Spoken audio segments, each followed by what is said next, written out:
Assalamualaikum warahmatullahi wabarakatuh. Waalaikumsalam warahmatullahi wabarakatuh. Alhamdulillah wassalatu wassalamu ala sayyidina Rasulillah sayyidina wa maulana Muhammad ibn Abdullah wa ala alihi wa sahbihi wa mawala. La hawla wa la quwwata illa billah, amma ba'du. Yang penting dari peringatan Maulid ialah membicarakan bagaimana sebenarnya identitas umat Rasulullah sallallahu alaihi wasallam. Sebab apa? Adalah suatu hal yang wajar bahwa seorang pengikut menyesuaikan tingkah laku, gaya hidup dengan orang yang diikutinya. Jangankan di dunia ini, di akhirat nanti identitas ini akan dimintakan pertanggungjawaban jawab dan akan ditanyakan kepada kita. Sekurang-kurangnya menjadi pengikut rombongan orang besar merupakan suatu nikmat. Paling tidak kita bisa numpang mujur. Kalau saya berangkat ke Bali ikut rombongan Pak Menteri misalnya, saya bisa bebas timbangan, tas saya tidak usah diperiksa-periksa barangkali. Kenapa? Ini rombongannya Pak Menteri, numpang mujur. Itu sekurang-kurangnya. Tetapi tentu untuk menjadi anggota rombongan Pak Menteri ini kan harus ada tanda, ciri-ciri atau yang disebut identitas. Kalau kita mengaku dan memproklamirkan diri sebagai umat Nabi Muhammad, sebagai pengikut beliau, apa sih identitasnya, ciri-cirinya? Inilah yang akan kita bicarakan pada kesempatan ini, bersumber dari surah Al-Fatah ayat 29. Allah Subhanahu wa taala menjelaskan Muhammadur Rasulullah, bahwa Nabi Muhammad itu adalah utusan Allah, pesuruh Allah. Walladzina ma'ahu, dan orang-orang yang bersamanya, orang yang mengikuti ajarannya, para sahabatnya, kita ini para pengikutnya, mempunyai ciri atau identitas. Dalam ayat ini ada 5 ciri yang dijelaskan. Pertama, asyidda'u 'alal kuffar. Pengikut Nabi Muhammad bersikap tegas kepada orang-orang kafir. Apa artinya tegas di sini? Saudara-saudara, tegas di sini artinya bukan main marah-marahan, tidak ngajak berkelahi, bukan juga menantang perang. Tegas di sini artinya mempunyai prinsip, mempunyai garis yang nyata di dalam keyakinan beragama. Garisnya apa? Tidak lain, lakum dinukum waliyadin. Bagi Tuhan agama Tuhan, bagi kami agama kami. Silahkan Tuhan melaksanakan agama Tuhan, kami akan melaksanakan agama kami. Kami menghormati Tuhan, Tuhan pun menghormati kami. Tetapi soal agama tidak usah dicampur adukkan. Identitas semacam ini perlu kita tegakkan kembali. Sebab apa? Sebab di zaman sekarang orang mulai mengaburkan nilai-nilai kebenaran dari agama, yang pada akhirnya menanamkan sikap ngambang terhadap agama.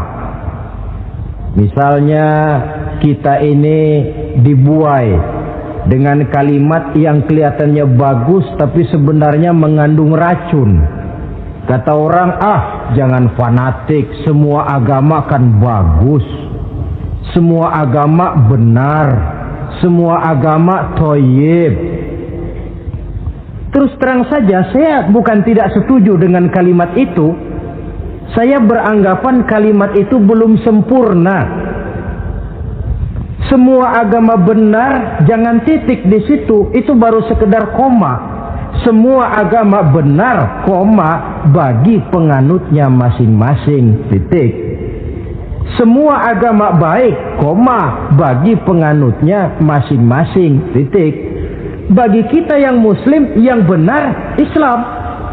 Dan seorang muslim yang berani membenarkan semua agama, seorang muslim yang berani berkata semua agama benar, sekurang-kurangnya munafik kalau tidak menjadi murtad. Wah Pak, itu namanya fanatik dong. Betul. Yang tidak boleh kan fanatik kepada suku, yang tidak boleh kan fanatik kepada guru, tapi fanatik kepada agama dalam arti berpegang teguh kepada agama merupakan bagian daripada kehidupan beragama. Hanyalah kalau umat Islam ini fanatik dengan agamanya, dia akan konsekuen, baik melaksanakan, mengamalkan maupun mengembangkan agamanya. Saya cinta kepada suku saya, tapi tidak lalu fanatik. Cinta suku boleh, fanatik kepada suku salah. Cinta kepada guru bagus, fanatik kepada guru jelek. Cinta kepada agama bagus, fanatik kepada agama wajib. Hanya dengan fanatik kepada agama orang konsekuen. Yang jelek itu kan kalau sudah fanatisme kesukuan. Contoh, misalnya mentang-mentang orang Sunda, lalu ngomong saya ogah dengerin ceramah. Kenapa? Ustaznya bukan orang Sunda sih. Ini nggak bener, emangnya Nabi Muhammad kelahiran Ciamis? Kan tidak.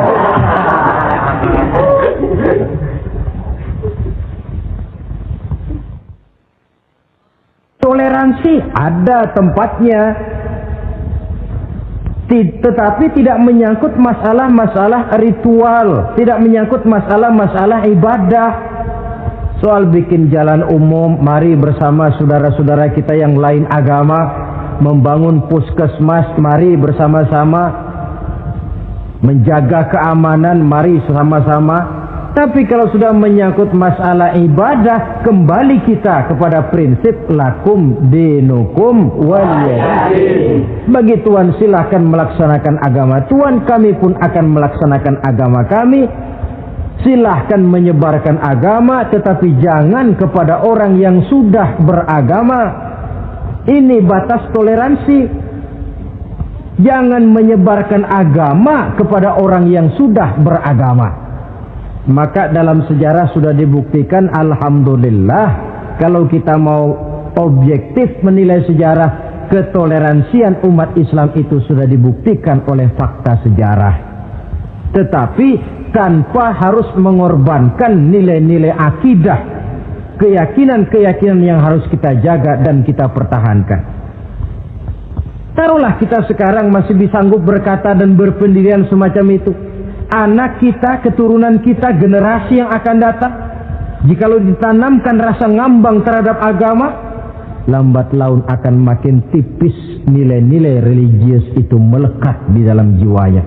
Dan akibatnya akan rawan kemajuan macam apapun, modernisasi macam apapun, kalau sudah terlepas dari kaitan kehidupan beragama, tidak akan banyak menolong untuk mensejahterakan umat manusia.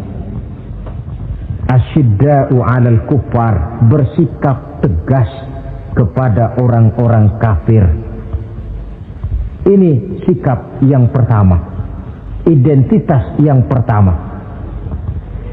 Yang kedua, ruhama'u bainahum, kasih sayang kepada sesama mereka. Kalau kepada orang kafir tegasnya bukan main, tapi kembali ke dalam, kembali kepada sesama muslim, kasih sayang setengah mati. Saling asah, saling asih, saling asuh, saling mengalah buat kepentingan yang lain. Ini sudah dicontohkan dalam sejarah ketika Rasulullah dan para sahabat hijrah ke Madinah. Orang Madinah yang menyambut kedatangan orang Mekah itu kan disebut Ansor. Betul apa betul? Lah orang Makkah ini yang hijrah ke Madinah disebut kaum Muhajirin. Apa orang Madinah menyambut kedatangan orang Makkah itu mentang-mentang orang asli Madinah lalu tolak pinggang? kamu kemari pendatang ya, awas jangan bertingkah. Tidak. Masing-masing malah mencari saudara. Karena apa? Persaudaraan dalam Islam diikat dengan akidah. Artinya ini, dari manapun orang datang, apapun warna kulitnya, bahasa apapun yang dia pakai, jikalau akidahnya sama, dia saudara kita. Hadirin, terus terang saja ya, banyak orang-orang yang tidak senang kalau melihat umat Islam sampai bersatu. Maka segala macam cara mereka lakukan agar kita jangan bersatu. Terang-terangan menghantam Islam, tidak mungkin orang berani. Kenapa? Saya pikir sebodoh-bodohnya umat Islam, dia masih fanatik sama agamanya. Dia masih sanggup bilang, mas gue emang gak sembayang, tapi agama gue lu hina, gue bacok lu. Itu kan positif, fanatisme agama namanya. Maka orang menghantam Islam itu lalu nggak berani terang-terangan.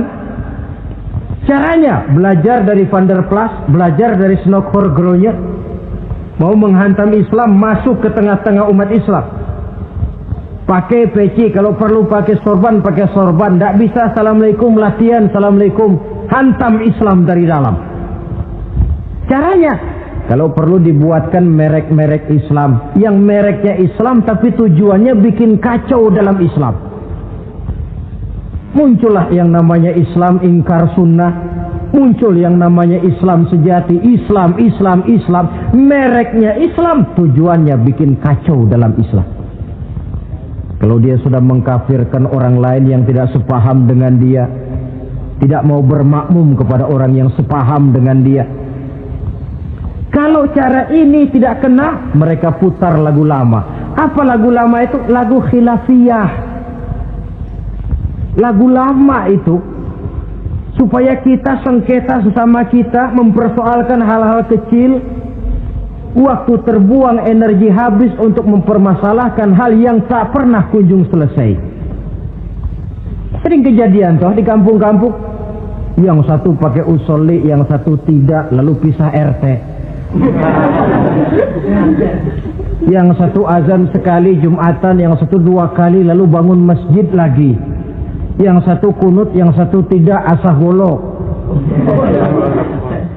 Persoalan yang semacam ini sampai kiamat tidak akan kunjung selesai. Oleh karena itu potensi yang besar ini tidak tersalurkan dengan wajar karena kita centang perenang di dalam, tidak pandai menjaga kesatuan dan persatuan sebagai modal dasar untuk berbuat yang lebih baik. Adalah lebih baik kita ini mencari titik-titik persamaan dan bukan memperbesar pola perbedaan. Ruhama'u bainahum, kasih sayang sesama mereka. Imam Ghazali memberikan contoh, kun kal yadain wala takun kal uzunain. Hai umat Islam, hiduplah kamu seperti 2 tangan, saling asah, saling asih, saling asuh, saling mengalah buat kepentingan yang lain. Coba lihat 2 tangan kita, rukunnya bukan main. Kalau tangan kanan maju ke depan, kata yang kiri, oke, saya mengalah, dia mundur ke belakang. Kiri di depan, kata kanan, sekarang giliran saya ngalah, dia mundur ke belakang. Akhirnya kita jalan lenggang. Enak nggak dilihat orang? Coba kalau nggak ada yang mau ngalah, tangan kanan ke depan, kata yang kiri, gue juga bisa, dia ke depan lagi. Depan kayak robot kita jalan. Lalu mekanisme kerjanya, tangan kanan kerjanya bagus-bagus toh. Salaman tangan kanan, tanda tangan tangan kanan, hitung duit tangan kanan, ambil kue tangan kanan. Kiri nggak pernah protes, tahu posisi. Memang tugas saya bidang pembersihan, ya pembersihan saja dilakoni. Artinya apa ini? Yang satu dengan yang lain saling memperkuat walaupun komposisinya berbeda. Dicontohkan dalam perjalanan kehidupan sahabat Nabi. Sahabat Nabi yang paling terkenal itu 4 orang. Sayyidina Abu Bakar, Sayyidina Umar bin Khattab, Sayyidina Utsman bin Affan, Sayyidina Ali bin Abi Thalib. 4 sahabat ini kalau kita lihat komposisinya, keahliannya lain-lain. Coba, ada Sayyidina Abu Bakar, ini sahabat merangkap mertua. Kalau bahasa sekarang, Abu Bakar ini disebut kiai diplomat. Kiai karena beliau orang alim, diplomat karena pandai bersiasat, ahli politik. Kemampuan berpolitiknya digunakan buat kepentingan agama. Sebab siapapun yang berpolitik untuk kepentingan agama, tentu kita doakan. Tetapi siapapun yang jual agama untuk kepentingan politik, kita juga berdoa. Cuma tentu doanya lain dengan yang berpolitik buat agama tadi. Saudara hadirin yang saya hormati, ada Umar bin Khattab. Ini kalau bahasa sekarang disebut imam jenderal ini. Imam tapi jenderal, jenderal tapi imam. Kenapa imam? Karena dia mampu memimpin jamaah di masjid. Kenapa jenderal? Karena dia sanggup memimpin tentara di medan perang. Kegagahannya, keberaniannya, keperkasaannya digunakan membantu perjuangan Rasul. Ada Utsman bin Affan, santri ekonom. Kenapa santri? Karena dia orang kaya. Kenapa ekonom? Karena dia pengusaha bergerak di bidang bisnis. Keuntungan usahanya untuk membantu perjuangan Rasul. Ada Ali bin Abi Thalib, tokoh muda tapi intelek. Masih muda tapi rela mengorbankan nyawa demi keselamatan Rasul di malam hijrahnya.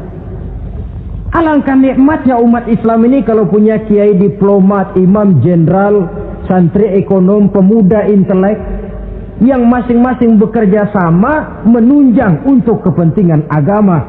Ruhama ubainahum, kasih sayang di antara sesama mereka. Mobil, kenal mobil nggak? Ya. Mobil itu baru bisa jalan dengan baik kalau seluruh onderdilnya kompak.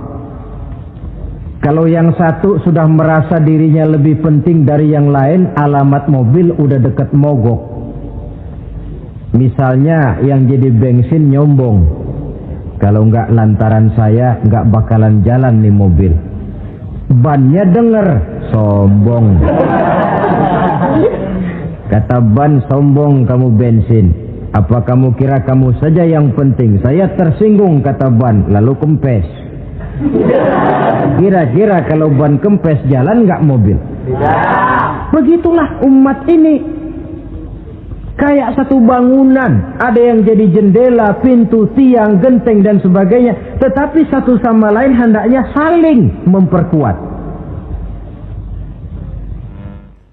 Kalau tidak, kita ini pernah diramalkan oleh Nabi, yushiku an tada'a alaikumul umam kama tada'al akalatu ala qas'atiha. Satu saat akan datang di tengah-tengah kamu di mana keadaanmu waktu itu seperti makanan di meja makan. Coba bayangkan, menurut Rasul satu saat kondisi umat Islam akan seperti makanan di atas meja. Yang barat mau makan, yang timur mau santap, yang selatan mau ganyang, yang utara mau injak-injak. Satu saat kondisi umat Islam akan seperti itu. Heran sahabat, ya Rasulullah, kok kita bisa dikepung begitu rupa? Iya. Apa pada waktu itu jumlah kami sedikit ya Rasulullah? Tidak, kata Rasul. Bal antum yawma idzin katsir. Jumlahmu pada waktu itu banyak, besar, kamu mayoritas. Cuma sayang, kata Nabi, walakinnakum ghusa'un ka ghusa'is sail. Tetapi keadaanmu waktu itu seperti busa di lautan. Banyak tapi centang perenang. Banyak tapi tidak punya daya dan kekuatan. Dipermainkan gelombang lautan, dihempaskan ke tepian pantai tanpa punya makna dan arti. Mayoritas tapi nasibnya ironi. Lantaran apa ini? Kita tidak pandai menjaga kesatuan dan persatuan. Prinsip ruhama ubainahum, kasih sayang di antara sesama mereka, belum bisa kita wujudkan. Oleh karena itu, hadirin yang saya hormati, identitas yang kedua ini mari kita tegakkan. Menggalang kesatuan dan persatuan untuk kejayaan agama yang kita cintai.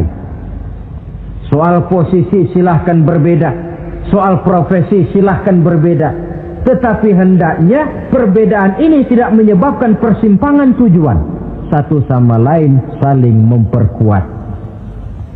Identitas yang kedua, bahwa kita sudah diikat dengan akidah, tidak oleh ras, warna kulit, suku, bahasa, oleh akidah. Satu kali orang sudah syahadat, dia adalah saudara kita.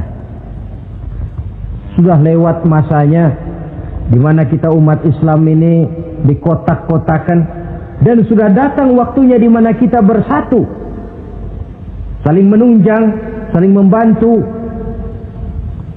sehingga dengan demikian terwujudlah satu masyarakat yang diikat dengan nilai-nilai akidah. Ini yang kedua, kasih sayang kepada sesama muslim. Satu badan itu kalau yang satu sakit, yang lain kan akan ikut merasa sakit. Saudara jalan tengah malam, ibu jari tersandung batu, meletak. Begitu ibu jari tersandung batu, kontan, darah keluar, mulut bilang aduh, kepala ikut pusing, nggak pakai diundang. Solidaritas sosial yang terjadi secara reflektif. Tidak ada ibu jari tersandung mulutnya malah ngomel, rasain lo. Masa nyumpain badan sendiri, kan tidak mungkin. Tapi ini yang terjadi, kita lihat. Akibat apa? Tidak terwujudnya solidaritas sosial yang bersifat refleksif tadi. Nah, inilah saudara-saudara identitas yang kedua. Yang ketiga sekarang, pengikut Nabi Muhammad sallallahu alaihi wasallam itu cirinya yang ketiga, tarahum ruk'an sujjada. Engkau lihat mereka ruku' dan sujud, mendirikan solat. Ini identitas, ciri. Di akhirat nanti akan diperiksa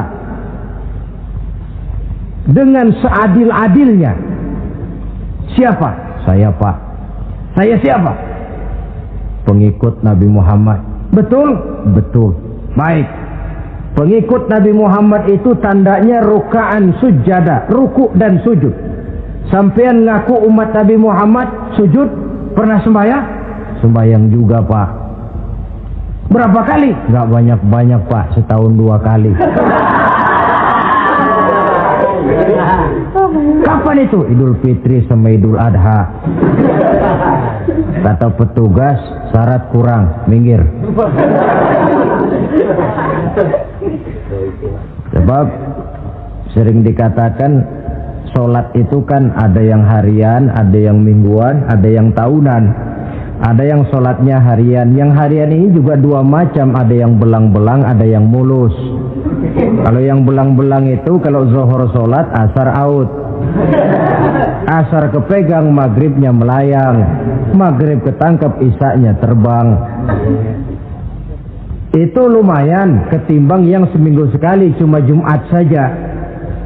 Yang Jumat pun agak lumayan lah daripada yang setahun 2 kali cuma Idul Fitri dan Idul Adha.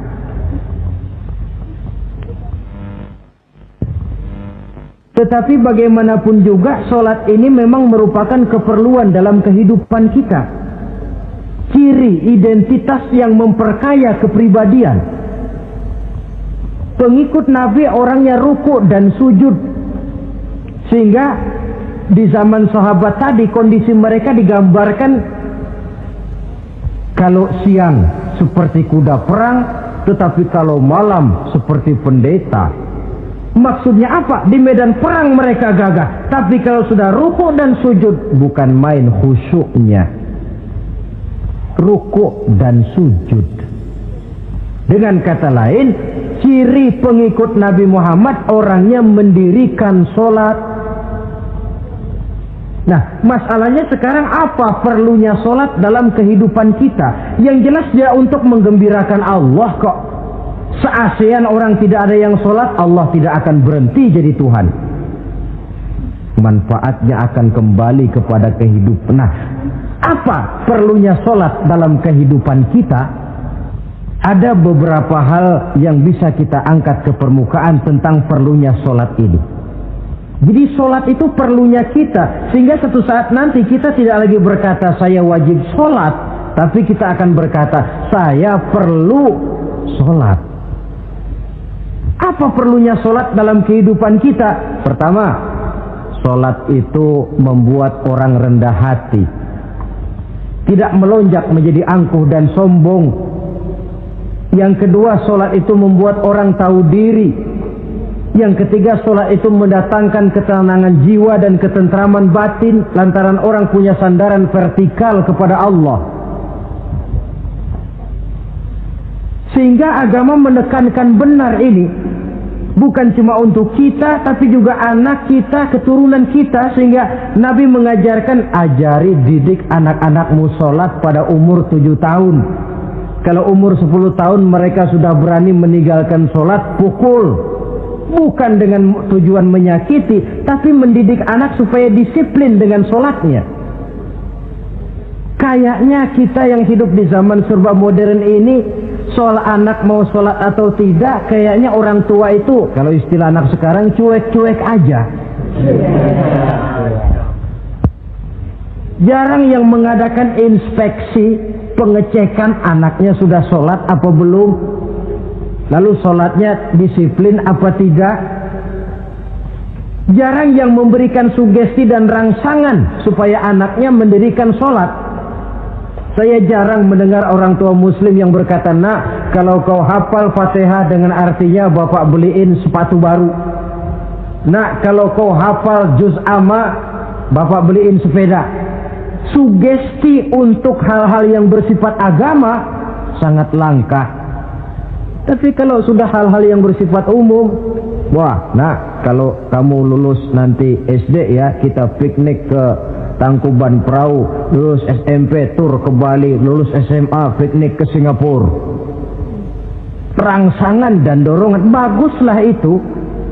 Tetapi alangkah akan lebih bagusnya jika untuk hal-hal yang bersifat agama kita pun sanggup memberikan sugesti, rangsangan dan dorongan kepada anak-anak kita.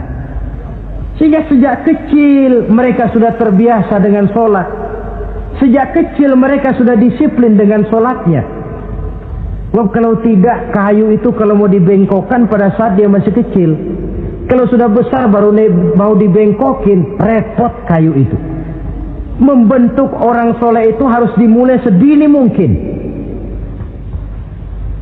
Karena itu salah satu fungsi solat Allah jelaskan, inna solata tanha 'anil fahsya wal munkar. Bahwa solat yang dikerjakan dengan betul mampu mencegah manusia dari perbuatan yang keji dan munkar.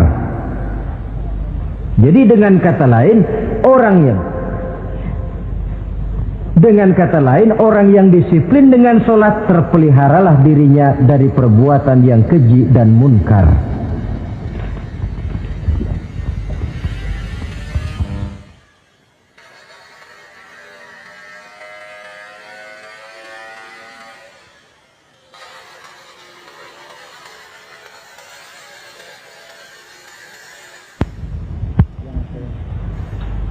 Hadirin yang saya hormati, suatu kenyataan barangkali yang memang tidak bisa kita pungkiri, bahwa kemajuan ilmu pengetahuan dan teknologi sekarang ini makin mengagumkan. Dunia seolah-olah telah dirombak oleh manusia dari sebuah daerah kosong menjadi gedung-gedung pencakar langit yang tinggi. Orang sudah bertandang ke bulan, dan dalam beberapa tahun mendatang boleh jadi akan bertandang pula ke planet-planet lainnya. Kekurangan air minum bisa diatasi dengan penyulingan air laut. Kekurangan areal pertanian bisa diatasi dengan merombak gurun pasir yang gersang dan tandus menjadi sawah ladang yang menghasilkan kebutuhan hidup manusia. Tapi seiring dengan itu menjadi pertanyaan, makin sejahterakah umat manusia? Tercapaikah kebahagiaan? Pada sisi lain kita melihat kemajuan itu melahirkan hal-hal yang tidak kita harapkan.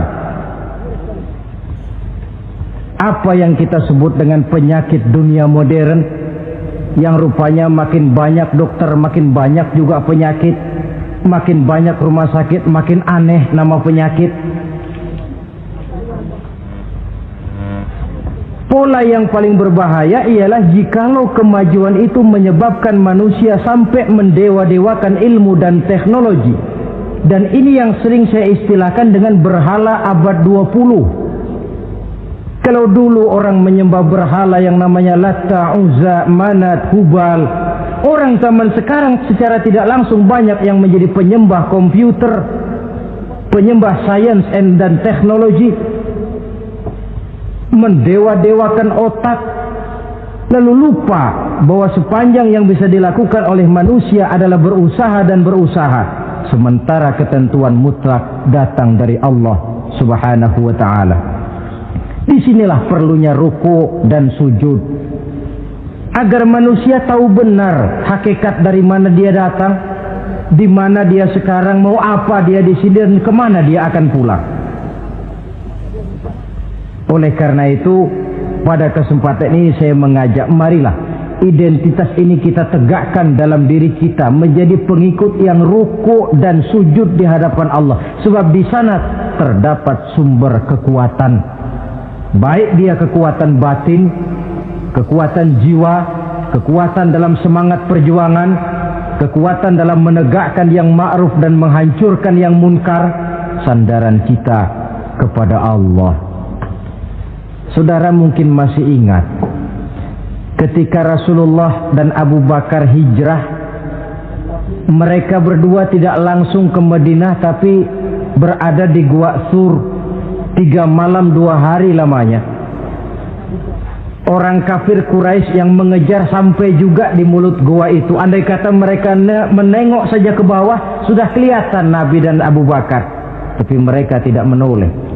Nabi dengan mantap berkata kepada Abu Bakar, la takhaf wa la tahzan ya Abu Bakar, innallaha ma'ana. Abu Bakar, kau tidak usah takut, tidak usah sedih, Allah bersama kita. Ucapan ini mantap kalau diucapkan oleh orang yang ruk'an sujadah, benar-benar sujud kepada Allah, mempunyai backing yang tidak kepalang tanggung, yang serba maha. Ya, itu kalau memang saudara perlu cari backing, jangan kolonel tanggung, jangan brigjen tanggung, carilah backing yang serba maha, maha gagah, maha kaya, maha tahu, maha segala-galanya. Berbackinglah kepada Allah saja dengan jalan ruk'an sujadah, ruku' dan sujud dalam kehidupan ini. Ini identitas yang ketiga. Yang keempat sekarang, pengikut Nabi itu apa tandanya? Yabtaghuna fadlan minallah wa ridwana.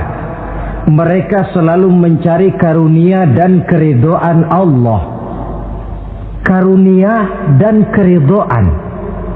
Jadi tidak hanya mencari sekedar karunia, tetapi juga mencari ridho. Oleh karena itu seorang pengikut Rasul, di dalam dia berdagang misalnya, dibatasi oleh pertanyaan, cara saya ini Allah ridho apa tidak?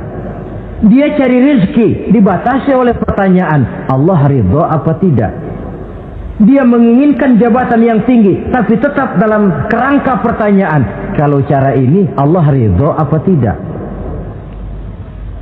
Sehingga tidak lantas menghalalkan cara apapun halal asal tujuan tercapai. Itu kan caranya PKI. Asal tujuan tercapai, cara apa saja halal. Seorang muslim pengikut baginda Nabi tidak diajarkan semacam itu. Kenapa perlu mencari keridhaan Allah, karunia yang Allah ridho? Karena apapun yang kita pakai, apapun yang kita makan terutama, jikalau bersumber dari sesuatu yang Allah tidak ridho, katakan yang haram misalnya, akan mempengaruhi gaya dan gerak hidup kita. Contoh, kata Imam Ghazali, kalau engkau terlalu senang memakan makanan yang haram, dia akan mempengaruhi caramu berpikir, sehingga kau akan cenderung berpikir yang haram. mencari karunia yang Allah ridho. Dan hidup itu kalau sudah mendapat ridho Allah, sudah satu kenikmatan yang tidak bisa dibeli dengan nilai materi yang bagaimanapun banyaknya. Karena itu biarlah kita orang mukmin ini di dunia hidup kaya asal Allah ridho saja, nggak apa-apa. Biar rumah kita gedung, punya mobil bagus, uang banyak, kalau Allah ridho enak. Daripada sudah melarat tinggal di pinggir kali, rumahnya gubuk, Allah marah lagi. Kapan mau seneng orang macam begitu? Jadi biarlah kita ini bahagia di dunia, asal di akhirat masuk surga, nggak apa-apa. Mencapai kebahagiaan di dunia dan di akhirat. Cari karunia Allah sebanyak-banyaknya, karena memang bumi dan segala fasilitasnya diperuntukkan bagi manusia, dan karunia Allah itu ada dimanapun kita pergi. Dahulu ketika turun perintah hijrah, sebagian sahabat berpikir-pikir, kalau saya hijrah ke Madinah, di Madinah mau makan apa saya? Ini Mekah kan jelek-jelek, kampung sendiri. Umpama kepepet ngutang-ngutang dikit orang masih percaya lah, kalau ke Madinah ngutang sama siapa? Takut dia kalau hijrah ke Madinah tidak dapat makan. Allah memberikan jaminan, qul li'ibadiyalladzina amanu inna ardi wasi'ah fa iyaya fa'budu. Katakan kepada mereka Muhammad, hai hamba-hambaku yang beriman, bumiku ini luas. Di Mekah kau makan, hijrah ke Madinah juga kau akan makan. Apalagi hijrahmu karena membela agama. Jangan karena membela agama kau takut kelaparan. Artinya apa? Karunia Allah itu ada dimanapun. Kalau kita mau berusaha, tetapi jangan lupa usaha itu harus yang Allah ridho. Kalau sekedar hasil usaha cara apapun boleh, ya dapat. Tetapi tanpa ridho, semuanya tidak akan membawa ketenangan, ketentraman, dan kebahagiaan. Allah itu kan maha pengasih, tidak pilih kasih katanya. Artinya apa? Semuanya Allah kasih. Orang kalau mau berusaha dapat. Itu logika. Sunnatullah kata kita, hukum alam kata orang. Kalau mau berusaha mesti dapat. Tetapi kasih sayang Allah ini tidak diberikan kepada setiap orang. Kalau pengasihnya berlaku kepada semua orang, mau kafir mau beriman, kalau berusaha dapat. Itu Rahman namanya. Tapi Allah tidak cuma Rahman, Allah juga Rahim, maha penyayang. Bedanya apa? Orang yang dikasih itu belum tentu disayang. Tetapi kalau disayang mesti dikasih. Kalau tidak dikasih tentu ada pertimbangan lain untuk kepentingan kita. Misalnya anak kita baru kelas 1 SMP, datang, Pak beliin motor buat sekolah. Kita lalu menilai anak ini nggak ada motor saja kadang-kadang jarang sampai ke sekolah, apalagi dibeliin motor, bisa dari rumah berangkat ke sekolah nggak sampai. Tidak dibelikan bukan karena tidak sayang, justru karena sayangnya ada pertimbangan lain untuk kepentingan si anak. Tetapi kadang-kadang anak sendiri berpikirnya lain. Bapak katanya sayang, minta dibeliin motor saja tidak dibelikan. Dia menilai orang tuanya tidak sayang, padahal justru sayangnya lalu tidak dibelikan. Begitulah satu contoh kecil dari keridhaan Allah ini. Jika Allah sudah memberikan ridhonya kepada kita, segala yang kita mau diberikannya. Kalau tidak juga diberikan, tentu ada manfaatnya untuk kemaslahatan kita. Allah maha tahu. Misalnya orang mengeluh, saya akan sembahyang rajin, ngapa rezeki seret bener sih? Apa saya berhenti lagi sholat? Allah lebih tahu maslahatnya. Barangkali potongan kayak kita ini kalau diberikan rezeki banyak sedikit lalu berhenti ke masjid. Rezeki lu segini aja dah, lu jadi rajin ke masjid. Ada manfaatnya buat kepentingan kita. Mencari karunia yang Allah ridho. Dalam alam yang terbentang luas ini karunia Allah terhampar luas. Tinggal kita mencari, dan untuk mencari itu diperlukan keahlian. Keahlian hanya timbul karena pendidikan. Makin ke depan persaingan hidup makin tajam tanpa membekali diri. Terutama generasi kita yang akan datang, anak-anak kita. Boleh jadi mereka akan tersudut ke pojok-pojok kehidupan untuk kemudian lebih banyak jadi penonton daripada sekedar pemain. Dan kerugian akan kembali kepada kita. Karena itu cari karunia Allah sebanyak-banyaknya, tapi dengan garis bawah yang Allah ridho. Sekali lagi, carilah karunia Allah sebanyak-banyaknya dalam kehidupan ini, tetapi dengan menggarisbawahi yang Allah ridho. Inilah identitas yang keempat. Yang kelima sekarang, identitas yang terakhir, simahum fi wujuhihim min atharis sujud. Di muka mereka ada tanda bekas sujud. Ini pengikut Rasulullah sallallahu alaihi wasallam. Bekas sujud, iya. Apa bekas sujud itu? Apa jidatnya hitam kebanyakan sujud? Mungkin. Karena rajin sujud lalu berbekas. Boleh jadi, tapi soal hitam di jidat sih gampang digosok-gosok. Yang terpenting asarus sujud di sini dalam bentuk sikap mental. Apa sikap mental yang saya maksud? Orang yang rajin sujud itu lalu membekas dalam kehidupannya pengaruh sujud. Apa pengaruh sujud? Karena rajin sujud timbul ikhlasnya. Sudah berbuat, yang penting itu Allah. Orang lain mau tahu atau tidak, orang lain mau puji atau tidak, yang penting Allah.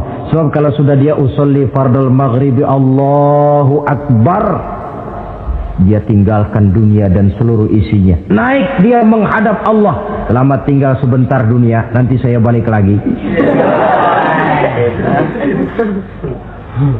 Yang ada cuma dia dan Allah dalam dialog langsung. Timbul keikhlasan, terjemahannya dalam kehidupan. Berbuat tanpa pamrih, tidak suka menepuk jasa dan menghitung jasa. Sebab biasa orang itu kalau sedang perang tidak sempat ngaku jadi pahlawan, tapi kalau perang sudah selesai nggak kenal bedil ngaku pahlawan. Kalau perang sedang berkecamuk, jarang yang mengaku pahlawan. Kalau sudah perang selesai, masing-masing nepuk dada. Seorang yang ikhlas, seorang yang berbuat tanpa pamrih, dan ini pengaruh sujud dalam kehidupan. Lalu apalagi timbul jujurnya. Kenapa? Kalau dia sholat zuhur 4 rakaat, lalu umpama selesai 3 rakaat dia salam, orang lain tentu tidak tahu dia korupsi 1 rakaat. Tapi kenapa tidak dia lakukan? Ada Allah sih yang tahu. Timbul kejujuran, disiplin murni yang berakar dari hatinya sendiri. Lalu apa lagi? Kesabaran. Dilatih lewat sholat. Kalau belum selesai 4 rakaat, jangan berhenti sholat isya umpamanya. Dan banyak lagi pengaruh-pengaruh asarus sujud. Ini di dunia. Di akhirat nanti kata Nabi, inna ummati ya'tuna yaumal qiyamah ghurran muhajjalin min asaril wudu. Umatku di hari kiamat nanti akan datang menghadap Allah dengan muka berseri-seri dari sebab air wudu. Mukanya bersinar-sinar karena di dunia rajin wudu. Sehingga barangkali di akhirat nggak perlu ngaku-ngaku kita. Ya Rasulullah, saya umatmu, tidak perlu. Rasulullah lihat sendiri, wah ini mukanya bersinar-sinar. Ta'ali ummati, umatku sini, umatku sini. Kalau di dunia rajin kena air wudu. Ya rajin wudu artinya kan rajin sholat. Masa ada orang wudu aja nggak sholat, kan model. Kalau muka tidak pernah tersentuh wudu, kalau muka tidak pernah sujud, teriak-teriak kita mengaku ya Rasulullah saya umatmu ya Rasulullah. Kata Rasulullah, nggak ada umat saya yang dekil kayak sampean.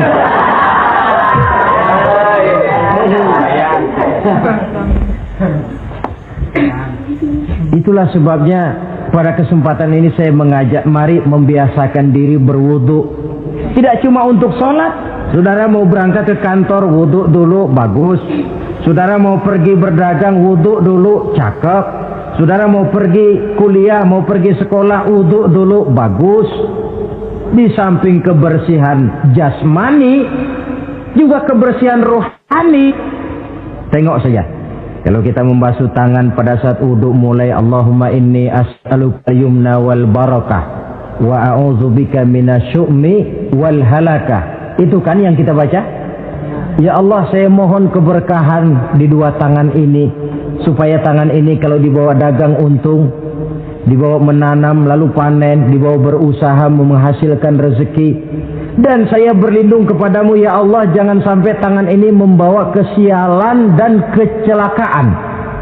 Berlindung kepada Allah jangan sampai jadi punya tangan sial. Dipakai dagang rugi, dipakai nanam pohonan mati, dipakai mukul orang mati. Tangan sial. Dari itu saja sudah memberikan sugesti untuk rohani kita.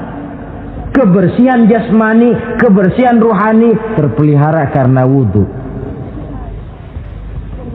Jadi asarus sujud, pengaruh sujud membekas di dalam kehidupan. Sehingga oleh Syekh Muhammad Abduh dijelaskan, walikulli ibadatin minal ibadati sahihah asarun fi taqwimi akhlaqil qaimi biha wa tahzibi nafsihi. Setiap ibadah yang dikerjakan dengan betul pasti mempunyai pengaruh yang nyata dalam meluruskan moral akhlak orang yang melaksanakan ibadah itu sendiri. Jadi sujud kita betul apa tidak? Lihat saja pengaruhnya dalam kehidupan kita. Salat kita sudah betul apa tidak? Lihat saja pengaruhnya dalam kehidupan kita. Kalau sujud ya sujud, tapi judi jalan juga, nah, sujudnya belum betul. Waktunya sholat ya sholat, waktunya mabuk, sholatnya belum betul. Waktunya ruku ya ruku, giliran nyolong, sholatnya belum betul. Sebab sholat yang dikerjakan dengan betul, sujud yang dikerjakan yang punya pengaruh nyata dalam kehidupan, kelihatan bekasnya dari tingkah laku dan gerak kita di dalam menelusuri kegiatan hidup ini. Maaf, dengan sedikit pahit barangkali kita memang harus berkata, masih banyak di antara kita umat Islam ini yang melaksanakan ibadah hanya dengan prinsip asal sekedar gugur kewajiban. Perkara ada pengaruhnya atau tidak dalam diri kita, kita malas untuk mengadakan evaluasi. Akibatnya ibadah yang kita kerjakan tidak mempunyai pengaruh dalam membentuk kepribadian kita.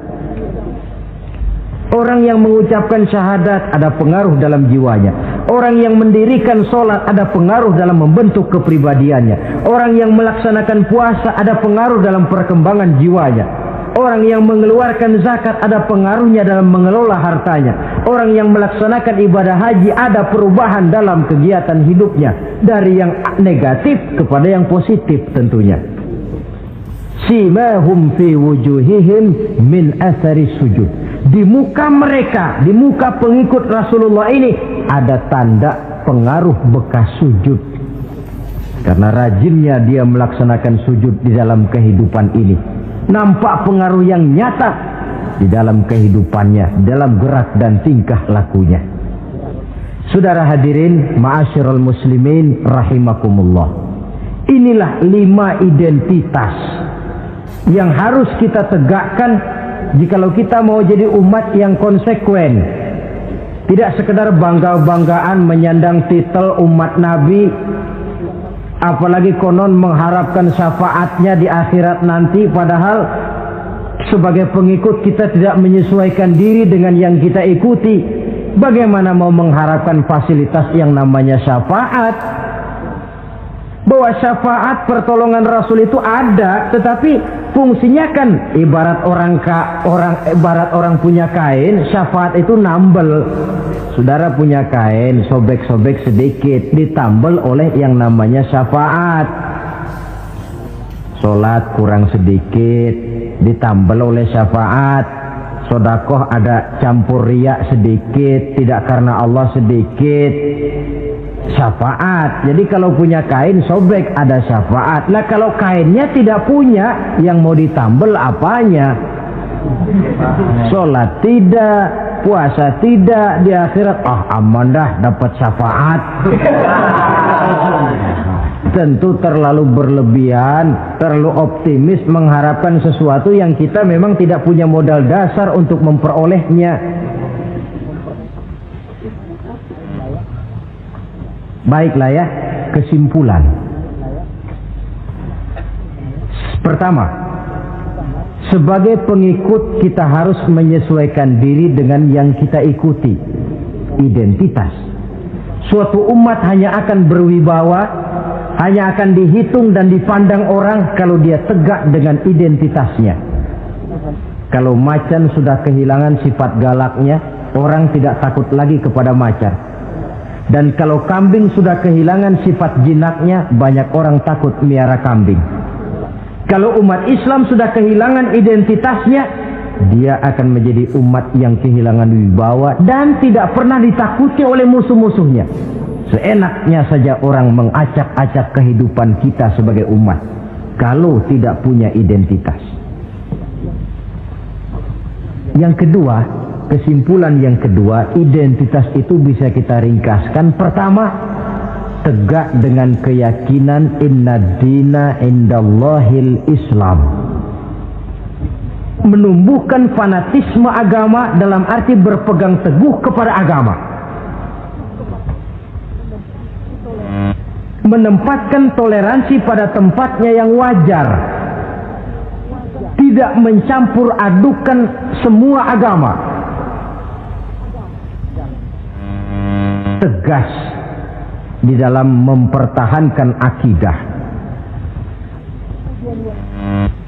Kemudian yang ketiga, perlu menegakkan solidaritas sosial yang bersifat reflektif untuk menegakkan wibawa kita sebagai umat, supaya potensi dari umat yang mayoritas ini dimanfaatkan oleh umat itu sendiri. Kalau tidak, kita cuma akan menang jumlah saja, menang bilangan, kuantitas yang tanpa kualitas. Dan kalau ini yang terjadi, nasib kita akan seperti buih di lautan. Banyak, tapi kata orang kampung cuma menang groyokan. Tidak punya daya dan kekuatan, dicampakkan orang ke kiri dan ke kanan, hanyut oleh arus. Bukan menciptakan arus, tapi malah hanyut oleh arus. Bukan menciptakan model, tapi malah mengikuti model. Bukan menciptakan irama tersendiri, malah diatur oleh irama orang lain. Ini yang menyebabkan ironi.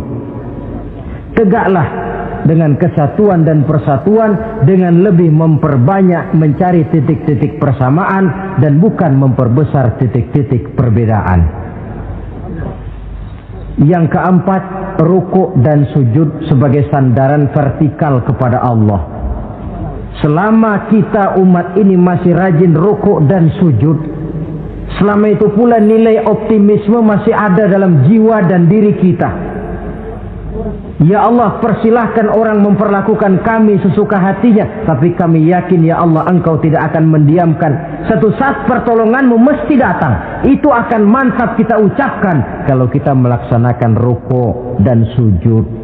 Tertimpa tangga, jatuhnya sakit, ketimpa tangga lagi, musibah yang beruntun.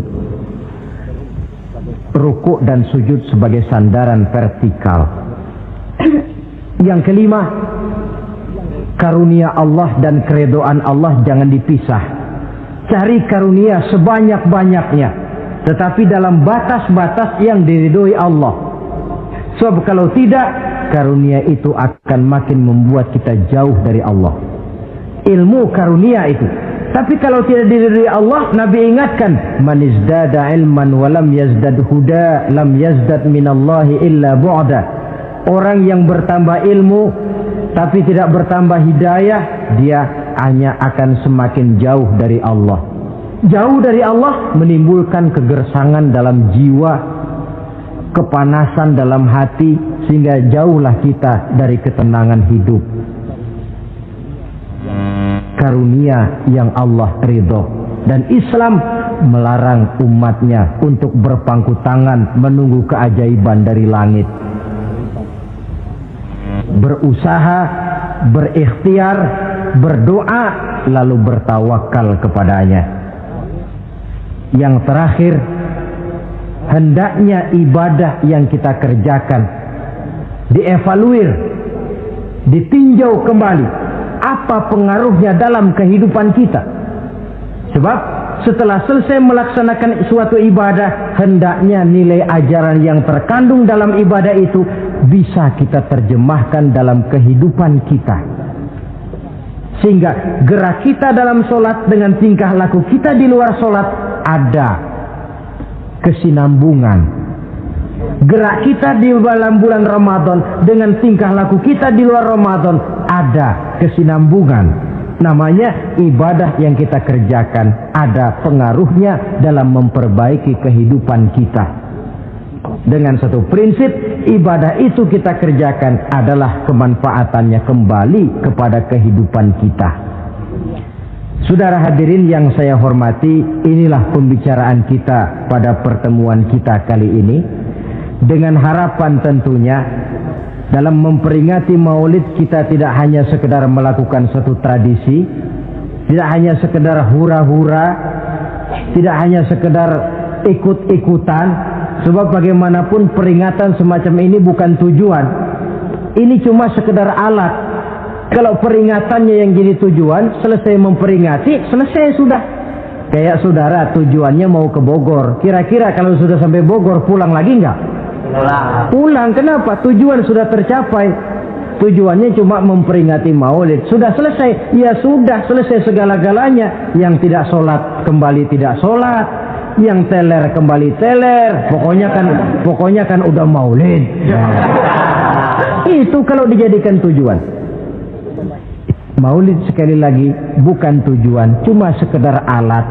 Tujuan kita diantaranya mencari identitas, menyesuaikan diri sebagai seorang pengikut dengan Rasulullah yang kita ikuti itu. Inilah pembicaraan kita kali ini. Mudah-mudahan 5 identitas ini Allah berikan kekuatan untuk bisa kita tegakkan dalam diri kita masing-masing, sehingga kebanggaan sebagai pengikut Nabi dibuktikan dengan amal perbuatan kita. Terima kasih banyak atas segala perhatian. Mohon maaf atas segala kekurangan. Usikum wa iyaya bitaqwallah. Wassalamualaikum warahmatullahi wabarakatuh. Waalaikumsalam warahmatullahi wabarakatuh.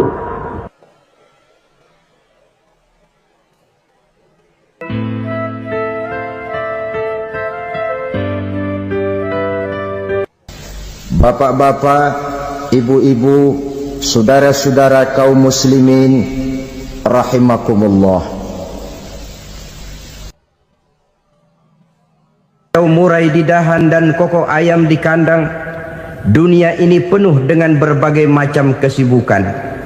Sejak dari petani yang turun ke ladang, pedagang yang berangkat ke pasar, pelajar yang menuju sekolah, sampai kepada pegawai yang berangkat ke kantor, seluruhnya tidak lain untuk mencari sesuatu yang bernama bahagia. Setiap orang menginginkan kebahagiaan, dan tidak seorang pun menginginkan kesengsaraan dalam kehidupan ini. Namun nyatanya tidak setiap orang yang ingin bahagia mengetahui jalan yang harus ditempuhnya untuk sampai kepada kebahagiaan itu. Maka pada kesempatan pertemuan kali ini saya ingin menyampaikan sebuah hadis dari junjungan kita baginda Nabi besar Muhammad sallallahu alaihi wasallam yang termuat dalam kitab Mukhtarul Ahadits An-Nabawiyah, di mana beliau bersabda, arba'un min sa'adatil mar'i. Ada 4 perkara yang merupakan tanda dari orang bahagia. Saya mau tanya, di antara saudara-saudara yang hadir di sini, apa ada yang kepengen jadi orang sengsara? Ya. Seluruhnya tentu ingin mendapatkan kebahagiaan. Maka menurut resep dari Nabi kita, tanda orang bahagia itu 4. Jadi kalau saudara ingin bahagia, harus mempunyai 4 perkara ini. Yang pertama, orang bahagia itu kata Nabi, darun wasi'un. Punya rumah biar bagus asal gede. Enak ngaturnya. Daripada sudah punya rumah kecil, adanya di pinggir kali, gubuk, kalau hujan bocor, miring lagi, kiamat. Loh, kalau gitu Islam materialis dong. Hadis ini boleh diartikan dengan makna hakiki, arti yang sebenarnya. Boleh diartikan dengan makna majazi, arti kiasan.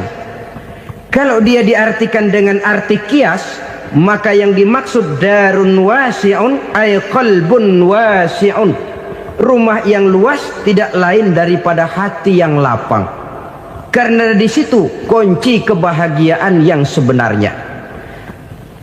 Walaupun kita cuma tinggal di petak berukuran 2 kali 3 meter, kalau hati kita luas-luas rasanya rumah itu. Tapi biar rumah kita halamannya saja puluhan ribu hektar, ada kolam renangnya, kamar tidurnya tidak lagi terhitung. Kalau hati yang menempati rumah itu sempit, maka akan terasa sempit jugalah rumah itu. Tempat bergantungnya tidak lain adalah hati. Marilah kita mencoba melihat berbagai pandangan orang tentang bahagia ini. Ada orang menyangka bahwa bahagia itu kalau dia mendapatkan harta yang sebanyak-banyaknya. Siapa yang banyak harta, dialah raja. Apa yang dia mau, seluruhnya bisa dibeli. Keamanannya, dia bisa menyewa petugas. Seluruh fasilitas untuk menyenangkan kehidupannya bisa dibeli. Pendeknya, hartalah segala-galanya dalam kehidupan. Sampai ada pepatah mengatakan, innad darahima fil amakini kulliha taksur rijala mahabatan wa jalala. Sesungguhnya harta, dinar, dirham, uang di mana-mana selalu bikin hebat orang yang memilikinya. Coba lihat, orang yang punya duit sama yang enggak punya duit, jangan gaya hidupnya, gaya jalannya aja lain. Wahia lisanun liman arada fasahatan, wahia silahun liman arada qitala. Uang adalah senjata yang paling ampuh bagi orang yang mau pergi perang, dan lidah yang paling fasih bagi orang yang mau bicara. Kalau bicara dengan lidah macet, cobalah bicara dengan harta, lancar. Sampai ada pepatah demikian, segalanya bisa diatur dengan harta. Maka di kalangan orang yang berpandangan semacam itu, seluruh kegiatan hidupnya hanya terfokus kepada bagaimana mengumpulkan harta yang sebanyak-banyaknya. Tidak peduli halal haram, tidak kenal sore pagi siang dan malam, tidak sempat sujud, jauh dari agama, jauh dari kehidupan yang bersifat ruhaniyah, jauh dari Allah dan sebagainya. Sampai dalam Al-Quran dikelompokkan dalam kelompok yang dinamakan lumazah. Allazi jama'a malahu wa addadah yahsabu anna malahu akhladah. Mereka mengumpul-ngumpulkan harta sebanyak-banyaknya dan menyangka bahwa harta yang banyak itu dapat mengekalkan hidupnya, mengekalkan kekayaannya, mengekalkan kebahagiaannya. Saudara hadirin yang berbahagia, kalau pandangan hidup ini benar, artinya kalau harta memang merupakan satu-satunya hal yang dapat membuat orang bahagia, tentu di rumah mewah tidak akan pernah ada tangis derita. Tentu di satu tempat di mana fasilitas hidup serba menunjang tidak ada yang namanya penderitaan. Tapi suka dan duka, sedih dan gembira, senyum dan tawa adalah milik setiap orang, baik dia punya harta maupun dia tidak punya harta. Nyatalah bahwa harta semata-mata bukan merupakan jaminan bahwa orang akan bahagia, walaupun tanpa harta orang sulit untuk bahagia. Saya mau cerita, ada orang super kaya, namanya Aristotle Onesimus, raja tanker Yunani. Dia punya kapal tanker saja konon sampai 11 banyaknya. Punya perusahaan penerbangan yang disebut Olympic Airlines. Punya hotel di berbagai kota besar di dunia ini, sejak dari New York, London, Paris, Rome dan sebagainya. Bahkan punya pulau yang dia namakan Pulau Scorpio. Ini kan namanya sudah kaya nggak tanggung-tanggung, punya pulau. Nah, dia punya 2 orang anak, yang satu laki-laki namanya Alexander, yang satu perempuan namanya Maria Onesimus. Seluruh harapannya tertumpah kepada anak lakinya Alexander ini, yang akan meneruskan usahanya, meneruskan kekayaannya, meneruskan dinastinya. Apa yang terjadi? Ternyata anak yang dia harapkan yang bernama Alexander ini mati muda dalam kecelakaan pada waktu dia olahraga. Apa olahraganya? Namanya olahraga anak orang kaya, golongan jet set. Olahraganya olahraga pesawat terbang. Jatuh, ya nggak kapungut, habis mati. Tinggal satu anak perempuannya, Maria Onesimus. Tapi anak perempuan ini juga malah urakan. Terakhir dia pacaran, bahkan kemudian kawin sama orang Rusia. Rupanya Aristotle Onesimus ini broken. Kekayaannya yang berlimpah ruah, perusahaannya yang begitu banyak, siapa yang akan meneruskan? Siapa yang akan menggantikan? Sampai kemudian dia mengurung diri di Pulau Scorpio dan mati di sana secara mengenaskan. Seorang multi jutawan, seorang yang super kaya, mati menyendiri di pulau sepi. Ibarat kata pepatah, anak ayam mati di lumbung. Bukan kekurangan makanan, keurugan makanan. Begitu kehidupan Aristotle Onesimus. Dan banyak orang-orang yang sudah demikian kaya sampai dibingungkan oleh kekayaannya sendiri. Telusurilah kehidupan David Rockefeller misalnya, Henry Ford misalnya, Adnan Khashoggi misalnya. Multi jutawan yang kadang-kadang dibuat keder oleh kekayaannya sendiri. Pantas ketika Imam Ali ditawarkan orang, "Ya Ali, kalau kepadamu disuruh pilih ilmu atau harta, kau pilih mana?" Ya jelas pilih ilmu dong. Kenapa? Pertama, ilmu kalau kita berikan kepada orang lain tambah. Tapi harta kalau kita berikan kepada orang lain kurang. Saudara punya uang 10.000, dibagi orang 5.000, jelas uang saudara berkurang. Tapi saudara punya ilmu, diberikan kepada orang lain bisa, saudara pun makin mantap. Tidak lantas jadi bodoh karena ngajarin orang. Saudara bisa Fatihah lalu mengajarkan orang Fatihah. Orang bisa, saudara pun makin hafal. Tidak lantas setelah diajarin orang ilmunya hilang.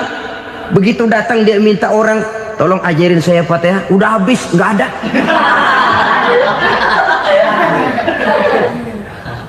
Yang kedua kata Imam Ali, ilmu menjaga kita. Kalau harta kita yang harus jaga. Makin banyak ilmu makin terpelihara diri seharusnya. Tetapi makin banyak harta makin bingung kita jaganya. Sampai kadang-kadang kalau perlu seluruh keliling rumah dipasangi alarm. Belum cukup disewakan anjing besar-besar, pasang di depan pintu, awas anjing galak. Masih belum cukup juga, cari centeng tukang-tukang kepruk jaga rumah. Masih terasa belum aman, padahal rumahnya dikelilingi tembok besar. Di balik tembok ada pintu-pintunya tebal. Di balik pintu itu terbuka masuk kamar, kamar pun ada pintunya, pintunya pun kuat. Masuk ke dalam kamar ada lemari, lemarinya pun pintunya kuat, dikunci, kuncinya pun kuat. Tapi terhadap seluruhnya yang timbul cuma sekedar was-was saja. Kesimpulannya sekali lagi, tanpa harta orang memang sulit untuk bahagia. Tapi harta semata-mata tidak merupakan jaminan orang akan bahagia. Dengan hati yang luas, itu modal utama untuk mencapai kebahagiaan hidup. Orang yang hatinya luas, saudara-saudara, punya hati yang lapang, melihat kenyataan hidup ini, dia bersyukur senantiasa kepada Allah. Lantas tidak timbul hasud dan iri hatinya. Oleh karena itu jiwanya selalu lapang. Kalau tidak, cupik hati namanya, dangkal pandangan, tidak senang melihat orang lain dapat nikmat, dan itu sering dijadikan contoh. Kalau orang yang lapang dada, dia lihat tetangganya beli TV baru, dia berkata, alhamdulillah ya, tetangga kita beli TV, mudah-mudahan kita bisa ikut nonton. Lapang dadanya. Tapi orang yang sempit hati, lihat tetangga beli televisi, meriang. Enggak diapa-apain, meriang. Besoknya dengar tetangga beli motor, makin sakit, ke rumah sakit. Lalu di rumah sakit dengar tetangganya beli mobil, mati. Disiksa oleh perasaannya sendiri. Orang kalau hati sudah sempit dalam hidup, kemanapun dia pergi, sempit rasanya medan kehidupannya. Kemudian kita melihat juga ada orang yang menilai bahwa bahagia itu katanya kalau punya kedudukan yang tinggi, pangkat yang agung, wibawa yang besar. Mungkin betul, tapi mungkin juga tidak. Bergantung kepada hati orang yang punya pangkat itu. Sama dengan harta tadi. Harta akan membawa bahagia kalau dia jatuh ke tangan orang yang berhati lapang. Tapi harta akan jadi bencana kalau jatuh ke tangan hati orang yang sempit. Pangkat akan membawa bahaya kalau jatuh di tangan hati orang yang sempit. Lebih dari itu, kenyataan mengajarkan kepada kita bahwa ternyata pangkat dan jabatan tidak selamanya memberikan kebahagiaan dalam kehidupan. Bahkan resikonya kelewat besar. Beberapa bukti kita bisa ambil dari para pemimpin dunia yang menjadi korban lantaran pangkat dan jabatan yang disandangnya. Saudara ingat Presiden Abraham Lincoln dan John Kennedy dari Amerika? Dibunuh orang. Park Chung-hee dari Korea Selatan, Ziaur Rahman dari Bangladesh, Anwar Sadat dari Mesir, terakhir Indira Gandhi dari India, menjadi korban dari pangkat dan jabatan yang disandangnya dari orang-orang yang tidak senang dia memegang jabatan itu. Dia akan mudah mengundang bencana. Sehingga pantas kalau seorang presiden terkemuka Amerika, Harry Truman namanya, dia mengatakan jabatan presiden itu, kata dia, seperti orang nunggang macan, naik macan. Harus kita taiki, kalau enggak dia bakal nerekam kita, ngeri katanya. Adapun orang yang hatinya lapang, kalau dia menerima pangkat dan jabatan, dianggapnya itu satu kesempatan untuk berbuat baik. Tapi orang yang berhati sempit, menerima pangkat dan jabatan, bukan kadang-kadang menerima, malah berusaha setengah mati mencapai dengan segala cara. Kalau perlu jilat atas, jilat atas. Jadi golongan sumuhun dawu. Jadi kelompok kulon nuwun, yes sir, yang kerjanya cuma oke bos. Kalau perlu jilat atas, jilat atas. Kalau perlu injak yang bawah, injak yang bawah. Perlu sikut kiri kanan, sikut kiri kanan. Yang penting pangkat dapat, jabatan dapat. Orang yang semacam ini, kalau sudah mempunyai pangkat dan jabatan, biasanya dia tidak menganggap itu sebagai amanah, tidak menganggap sebagai kesempatan berbuat baik, tapi malah kesempatan untuk memperturutkan hawa nafsunya yang dilatar belakangi oleh kesempitan hatinya tadi. Apalagi kalau orang memperoleh pangkat karena banyak mengeluarkan uang. Seakan-akan pangkat dan jabatan itu sekarang macam proyek, pakai tender. Siapa yang berani bayar segini naik, nggak berani minggir. Padahal logikanya, kalau orang mencapai satu jabatan karena banyak mengeluarkan uang, hampir bisa dipastikan bahwa setelah jabatan itu dia pegang, langkah pertama yang akan dilakukannya ialah berusaha bagaimana uang yang dia keluarkan supaya kembali. Ya paling kurang pulang modal dulu dong. Soal mikirin rakyat soal nanti, tapi ini modal harus pulang. Itu celakanya kalau orang memperoleh pangkat dan jabatan cuma karena banyak mengeluarkan uang. Jarang orang yang mempunyai keyakinan dan pandangan bahwa pangkat dan jabatan merupakan amanah. Jadi sekali lagi, pangkat dan jabatan mungkin saja membawa kebahagiaan kalau jatuh ke tangan orang yang berhati lapang. Tapi bisa jadi bencana kalau dia jatuh ke tangan orang yang mempunyai hati yang sempit. Dan lagi-lagi stresnya hati yang lapang. Lalu sebagian orang, saudara, ada yang berpandangan katanya bahagia itu kalau jadi orang terkenal, mempunyai popularitas, menjadi idola di kalangan remaja, di kalangan orang tua, di segala lapisan masyarakat. Padahal makin populer orang makin terikat dia. Ya kalau macam kita ini kan nggak punya nama, nggak populer, tengah malam buta mau nongkrong di warung Tegal aman.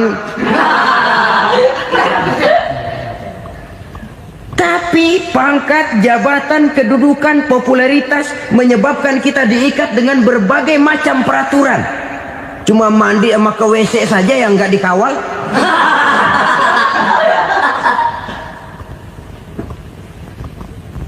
Benarkah popularitas, ketenaran membawa kebahagiaan? Mungkin ya, tapi mungkin juga tidak.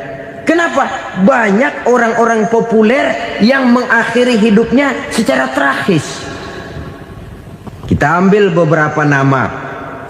Di Amerika tahun 60-an ada bintang seksi paling terkenal yang dijuluki sex bomb, bom seks.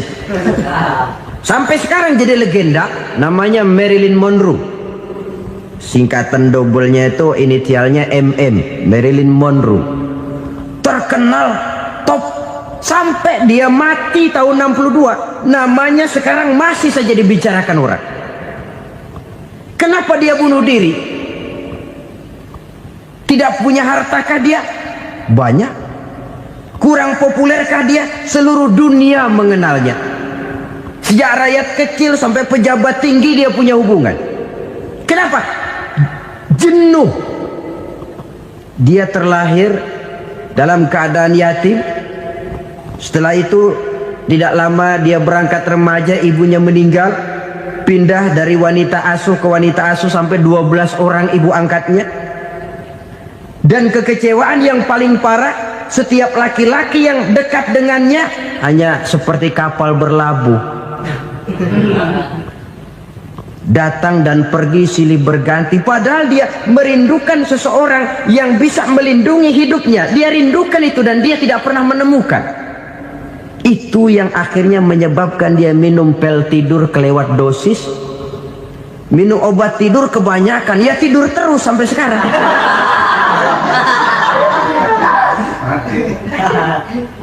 Dia mengakui, saya telah memiliki ketenaran, tapi saya tidak pernah hidup dalam ketenaran itu.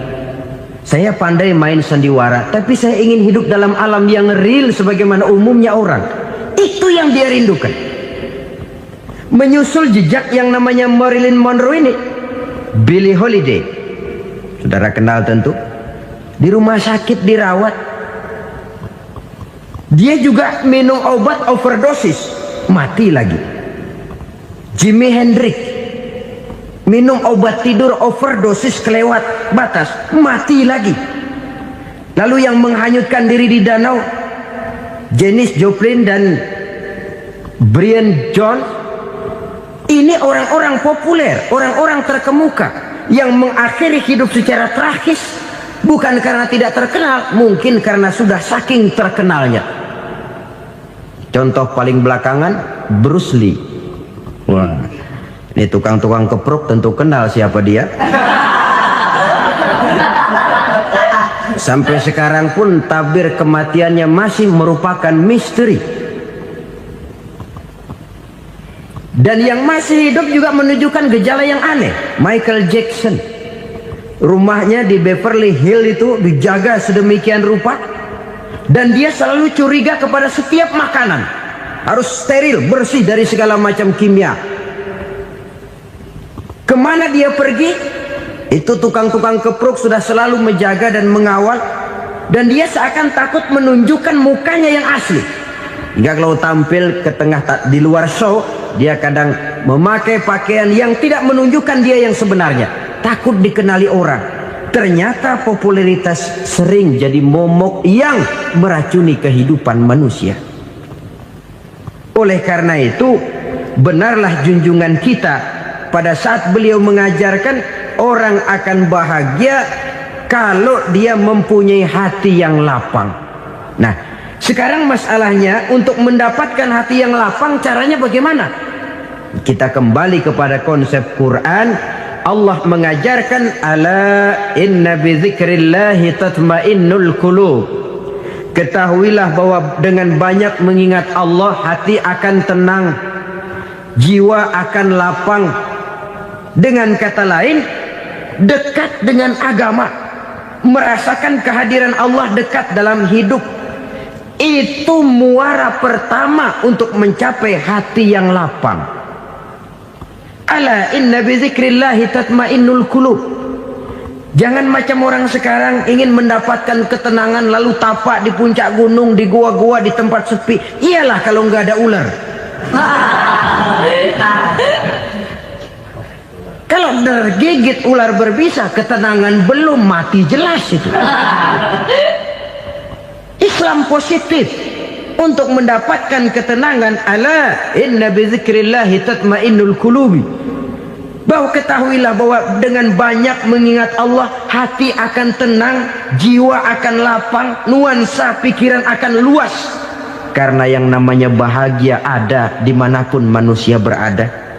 Di kampung ada bahagia, di kota ada bahagia, di ngarai, di lembah, di gunung, di hutan, di lautan, di angkasa luar, dimanapun bahagia itu ada kalau kita bermodalkan hati yang lapang ini. Dan hati akan lapang kalau kita dekat dengan agama. Dekat dengan harta buat sementara hati mungkin tenang, tapi ketenangan yang relatif dan temporer. Apalagi orang tiap kali tambah harta, tiap kali tambah rencana, itu wajar. Mungkin sebelumnya saudara berpikir, kalau punya duit 5.000 enak nih. Begitu punya duit 5.000, aduh sayang kalau 10.000 aja. Tiap kali tambah harta, tiap kali lain rencana. Makin banyak rencana, makin menjauhkan kita dari yang namanya ketenangan. Padahal ketenangan merupakan unsur utama untuk mencapai bahagia. Dan ketenangan itu bermuara dalam hati manusia.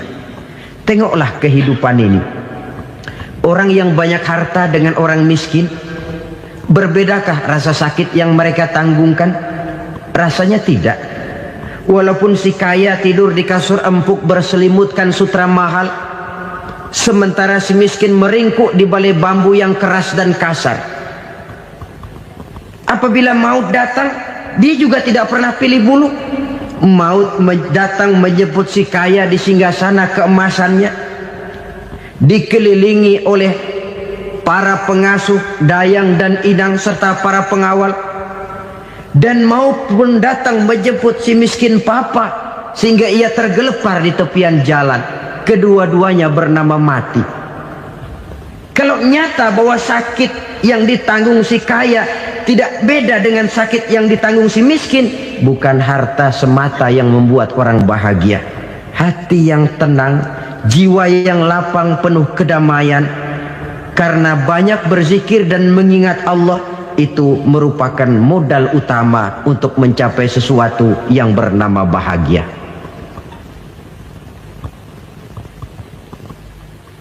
Saudara hadirin yang saya hormati, inilah yang pertama dari 4 ciri yang digambarkan oleh Nabi tentang tanda-tanda orang bahagia. Dan harus berangkat dari yang pertama ini, hati yang lapang. Ini yang harus kita miliki lebih dahulu, baru nanti akan menyusul kepada poin yang ketiga, kedua, dan selanjutnya. Sebab kalau hati sudah terisi dengan jiwa yang lapang, seluruh persoalan insya Allah akan bisa kita atasi dengan sebagaimana mestinya. Yang kedua sekarang, tanda orang bahagia menurut baginda Nabi, markabun syariah. Orang bahagia itu, kata beliau, punya kendaraan biar cepat asal lancar. Artinya kemana dia mau pergi mudah. Apa maksud hadis ini? Kalau kita kaji lebih dalam, kendaraan itu kan alat transportasi. Transportasi tidak lain adalah usaha memudahkan komunikasi. Pindah dari situ kepada teori bahwa manusia adalah zon political, makhluk bermasyarakat yang tidak bisa memenuhi kebutuhan hidupnya secara sendirian. Kita memerlukan keberadaan orang lain dalam kehidupan ini. Untuk memakai baju saja kita sudah perlukan petani yang tanam kapas, pabrik yang memintal kapas jadi benang, pabrik yang menenun benang jadi kain, sampai kepada mesin jahit, sampai kepada tukang jahit. Itu cuma untuk memakai pakaian saja. Tidak seorang pun di antara kita yang sanggup memenuhi kebutuhan hidupnya secara sendiri. Kita perlu orang lain. Maka kebebasan dalam arti mutlak, kebebasan tanpa batas, itu tidak mungkin ada dalam kehidupan. Karena kita mengadakan yang disebut interaksi sosial. Setiap kegiatan kita tentu melibatkan orang lain. Menurut kita barangkali kita bebas jalan di jalan raya semaunya, tapi orang lain berkendaraan pun merasa bahwa ini ada juga jalan haknya, dan begitu selanjutnya. Oleh karena itu, maksud dari kendaraan yang cepat ini adalah khulata'uhu ma'as solihin. Lingkungan pergaulannya terdiri dari orang-orang soleh. Pergaulannya luas. Kemana dia pergi ada temannya. Kesulitannya ada tempat dia cerita. Dan kesulitan kalau sudah diceritakan kepada orang lain, taruh kata orang itu tidak bisa menolong, namun menceritakannya kepada orang yang kita percayai, kan paling kurang sudah mengurangi beban jiwa, mengurangi tanggungan batin, merasa masih ada tempat kita cerita. Maka lebih baik orang awam yang mau bergaul ketimbang orang setengah alim tapi ngunci pintu. Sebab nantinya akan timbul sikap picik, cupik pandangan, dan tidak luas menghadapi kenyataan dalam kehidupan ini. Namun yang harus kita garis bawahi, pergaulan memang mesti luas. Namun jangan sekali-kali lupa bahwa pergaulan sangat besar pengaruhnya dalam ikut membentuk kepribadian manusia. Sehari-hari bisa kita bilang, kalau kita dekat sama tukang minyak wangi, sekalipun nggak dibagi minyaknya, baunya tentu dapat. Betul? Tapi dekat sama tukang elas, walaupun nggak kena apinya, asapnya mesti kena. Kalau Syauqi mengatakan lebih jelas lagi, man asyaral asyrafa asa musyarrafan wa muasyiral anzali ghairu musyarrafin. Awalam taral jildal hakira muqabbalan bisagri lamma sara jildal mushaf. Siapa yang bergaul dengan orang mulia, dia bakal ikut menjadi mulia. Tapi siapa yang berteman dengan orang hina, dia tidak bakal ikut menjadi mulia. Tidakkah kau lihat, kata Syauqi, kulit kambing yang hina pun dicium orang ketika menjadi kantong Quran. Kulit kambing hina, kalau dia sendirian gak ada yang mau cium. Tapi begitu dia bergaul dengan Quran, menjadi kantong Quran, dipakein minyak wangi, ditaruh di tempat yang tinggi, mau diambil dicium dulu, dibawa dengan penuh hormat dan hati-hati. Kulit kambing yang hina lantaran berteman dengan Quran, numpang mujur. Tapi coba lihat kalau kulit kambing berteman dengan kayu, jadi beduk, habis. Zohor dikemplang, asar dipukul. Itu pun sedikit saja, cuma salah milih teman. Yang temannya Quran dihormati orang, yang temannya kayu lantaran jadi beduk, gelap-gelap subuh orang udah kemplangi.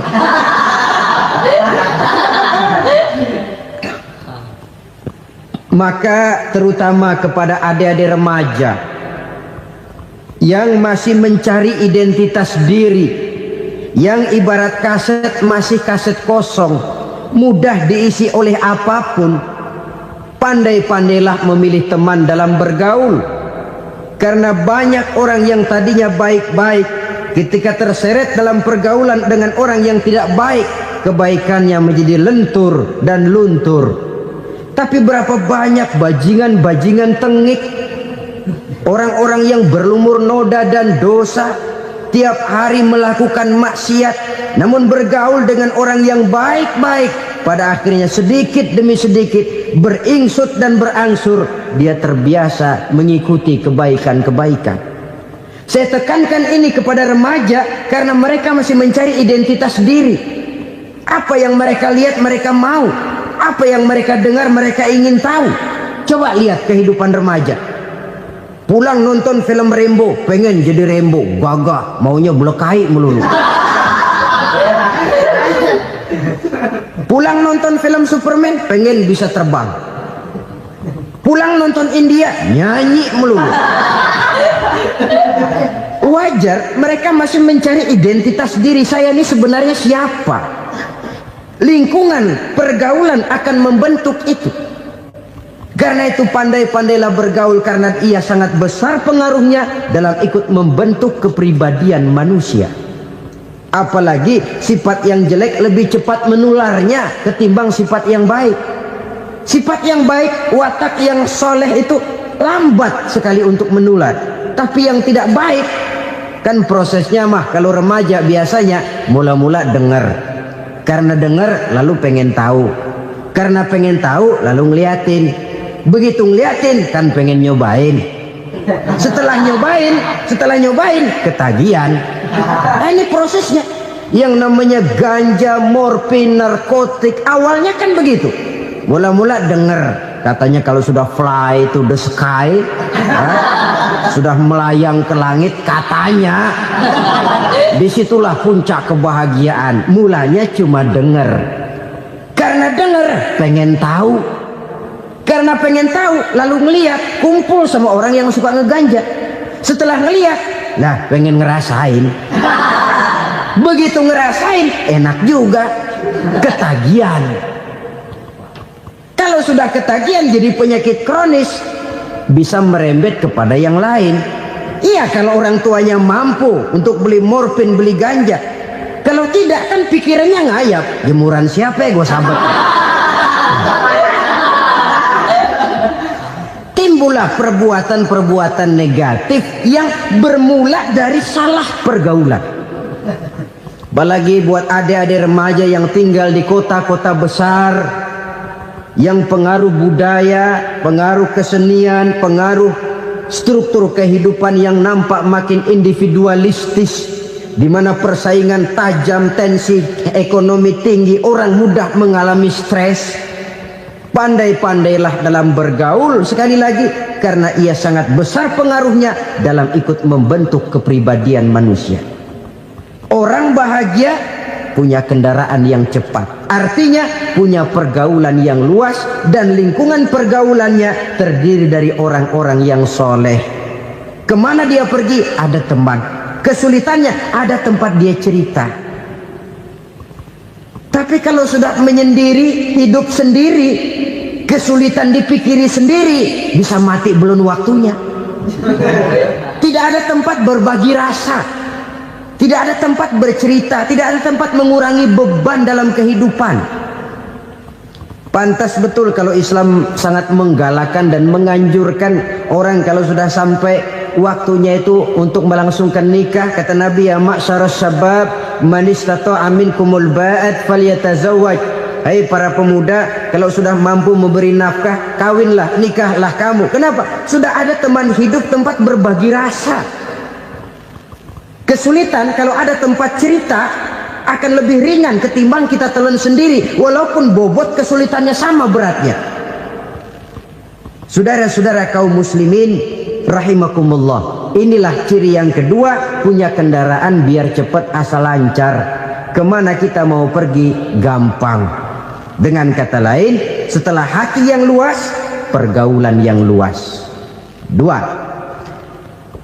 Yang ketiga sekarang, tanda orang bahagia itu menurut Nabi, misbahun mudhi'un, punya lampu yang terang. Oh, itu enggak problem. Sekarang sudah zamannya listrik masuk desa, Pak. Lampu sudah terang semua. Betul, kalau itu yang dimaksud. Tapi tidak cuma itu. Karena lampu yang dimaksud di sini, lampu yang akan menerangi seluruh perjalanan hidup. Dan perjalanan hidup itu sudah dimulai sejak kita terlahir ke alam ini, sampai masuk ke alam barzah, kumpul di padang mahsyar, sampai ke akhirat. Lampu yang menerangi itu yang diperlukan. Kalau lampu, katakanlah yang paling top sekarang kan lampu jenis Mercury. Taruhlah itu di rumah kita, dia cuma menerangi rumah kita, menerangi hati pun tidak sanggup. Bila kita masuk ke alam barzah, alam kubur, sanggupkah si Mercury yang begitu terang menerangi alam barzah kita? Tidak sanggup lagi. Sanggupkah lampu yang ratusan watt, bahkan puluhan ribu watt menerangi kehidupan di padang mahsyar? Tidak akan sanggup lagi. Kalau demikian, yang dimaksud lampu yang terang di sini apa? Tidak lain amal soleh, kebajikan yang kita lakukan dalam hidup. Itu yang akan jadi lampu penerang. Di dunia nama kita akan terang. Jasad kita boleh hancur terkubur tanah, tapi nama kita akan dikenang orang. Begitulah kalau orang meninggalkan kebajikan dalam hidup seperti sekarang. Ribuan orang tiap saat berziarah ke kubur Imam Syafi'i, ke kubur Imam Malik, ke kubur Imam Ghazali, ke kubur orang yang baik-baik, orang yang soleh-soleh. Kebajikannya yang ditinggalkan, yang mengukir namanya dengan tinta emas. Sehingga saudara sudah terbaring di alam kubur, orang lewat, Allah, ini kuburannya Fulan bin Fulan, dulu ini kebaikannya Masya Allah, saya ikut merasakan. Mari kita mampir sebentar, kita Fatihah. Mohon disampaikan Allah pahalanya kepada almarhum. Al-Fatihah. Itu kalau orang baik-baik. Lalu saudara tanya, Pak, orang mati dikirimin Fatihah apa nyampe pahalanya? Saya jawab, kalau saudara nggak percaya, mati dulu dah. Nanti saya Fatihain, tungguin di sana. Umpama nggak sampai, balik lagi kemari. Sekarang ini kan maunya otak-otakan saja. Kalau nggak masuk otak, nggak percaya. Padahal alam gaib itu nggak bisa diotak-otakin. Sama saja dengan saudara pernah dengar cerita kapal Tampo Mas tenggelam kan? Pernah nggak? Di mana? Ya, di laut Masalembo. Begitu ke Tampo Mas tenggelam, ratusan penumpang itu terjun ke laut, dipermainkan gelombang, berjuang menghadapi maut itu. Orang lagi timbul tenggelam di lautan, dihantam ombak, kita tengokin pakai helikopter. Pak, lagi timbul tenggelam ya? Iya, tolongin. Jangan khawatir Pak, nih saya kirim intan Pak, harganya 10 juta. Kira-kira orang yang timbul tenggelam di laut seneng nggak? Kan mahal toh intan 10 juta. Kenapa dia nggak senang? Karena intan 10 juta dalam kondisi seperti itu tidak sanggup menyelamatkan dia. Dia akan girang kalau dikirimin ban mobil bekas, dikirimin papan terentang atau bambu. Intan yang 10 juta dia nggak girang. Ban mobil bekas yang 1000 perak, tuh pegang, itu yang dia girang betul. Inilah sebabnya Nabi berkata, mal mayyitu fi qabrihi illa kal ghariqil mutaghawwis. Orang yang meninggal di alam kuburnya seperti orang timbul tenggelam di lautan. Yantaziru da'watan min ahli, menunggu doa dari keluarganya yang masih hidup. Duh, bapak saya sudah meninggal, saya sayang benar sama dia. Kirimin kulkas ke kuburannya Itu sama saja dengan tadi orang tenggelam di lautan dikirimi intan yang harganya 10 juta, tidak sampai. Begitulah kalau kebajikan yang kita tinggalkan dalam hidup, sudah mati pun kubur kita masih diziarahi orang. Tapi kalau jahat yang kita tinggalkan, boro-boro lah orang mau doa lewat dekat kuburan kita juga serem. Tuh bajingan no, dulu mati dipendem di situ tuh. Jangan lewat situ, ntar kesurupan, jangan. Lewat saja orang ngeri. Konon lagi membacakan Fatihah dan mengirimkan doa. Hidup pada hakikatnya adalah kesempatan untuk berbuat baik. Maka sekali kesempatan itu diberikan, manfaatkan dengan sebaiknya. Sebab kesempatan kedua tidak akan pernah ada. Kesempatan berbuat baik di sini, di akhirat sudah pembalasan namanya. Sekali kesempatan itu dicabut, dia tidak akan pernah dikembalikan lagi. Kata Iqbal, hidup tidak mundur ke belakang, Bung. Berhenti diinjak orang, mundur hancur. Tidak ada kata mundur dalam hidup ini. Berhenti diinjak orang, mundur kecebur. Tidak ada kata lain. Harus maju dalam kehidupan, dalam artian yang positif. Hidup adalah kesempatan untuk mengumpulkan kebajikan yang sebanyak-banyaknya. Di situ nilai daripada manusia. Sekarang ini memang nggak kelihatan kok, orang yang banyak pahala sama yang banyak dosa nggak kelihatan kok. Barangkali kalau habis bikin dosa palanya pada benjol, mungkin orang takut sama dosa. Tapi sekarang sama saja, orang yang banyak dosa dengan yang nggak banyak dosa jalan bareng dari belakang, sama, nggak kelihatan beda. Tapi ada waktunya di mana pahala memegang peranan, di mana dosa diperlihatkan. Sama saja kalau kita bawa mobil siang, lampu kan nggak begitu berfungsi. Apa lalu bilang, alah ini lampu berat-beratin, copot-copotin aja dah. Tidak perlu begitu. Kenapa? Pada suatu saat malam senja akan datang.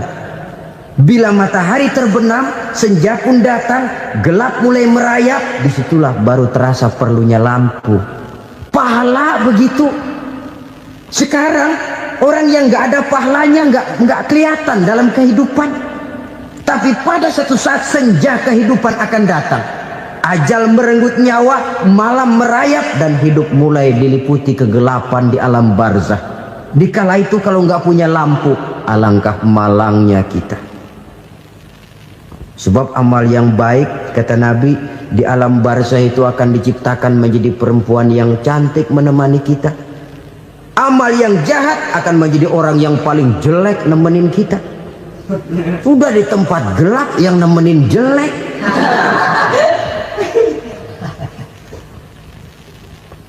Kaum muslimin rahimakumullah. Kalau demikian masalahnya, tergantunglah kita pandai memanfaatkan waktu. Al-waktu kasayf, waktu itu cepat sekali. Yang namanya waktu itu tahu-tahu udah tahun 87, tahu-tahu udah begitu, tahu-tahu yang kemarin anak-anak sekarang udah pada punya anak. Tahu-tahu saja itu. Begitu cepat waktu berlalu. Kalau tidaklah pandai kita memanfaatkannya, akan rugi kita. Nabi bersabda, man kana yaumuhu khairun min amsihi fahuwa rabih. Barang siapa yang hari ini lebih baik daripada hari kemarin, itu orang untung. Hari ini lebih baik daripada kemarin. Bulan ini lebih baik dari bulan kemarin. Tahun ini lebih baik dari tahun kemarin. Itu orang yang beruntung. Tahun kemarin sembayangnya maghrib doang, sekarang udah tambah isya. Tahun kemarin cuman Idul Fitri aja ngancem bener, sekarang udah tambah Jumat, lalu tambah lagi maghrib, tambah lagi isya, dan selanjutnya. Hari ini lebih baik daripada kemarin, itu orang yang beruntung. Wa man kana yaumuhu mislu amsihi fahuwa khasir. Lalu barang siapa yang hari ini sama saja dengan hari kemarin, itu orang rugi. Hari ini sama dengan kemarin, rugi itu. Bulan ini begitu, bulan kemarin begitu, tahun ini begitu, tahun lalu juga begitu. Rugi itu orang. Rugi apa? Rugi umur. Umur tambah, amalan nggak pernah tambah. Dan saya pikir lebih merupakan azab ketimbang nikmat kalau orang dikasih panjang umur cuma untuk numpuk dosa.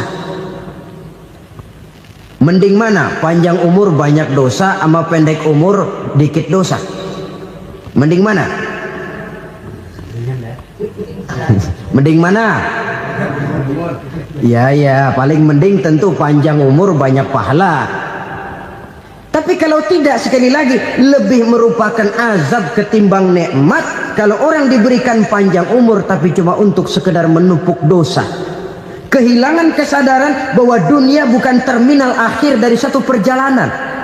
Dia cuma halte di mana kita berhenti sebentar untuk menuju kepada terminal yang hakiki.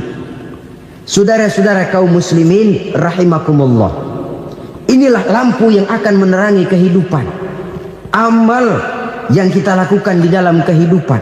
Jadi yang dimaksud dengan lampu yang terang, kebajikan yang kita kerjakan dalam hidup. Nah, setiap orang di awal tadi saya bilang ingin bahagia. Bahagia itu kan hakikatnya kumpulan senang dan selamat. Senang, selamat.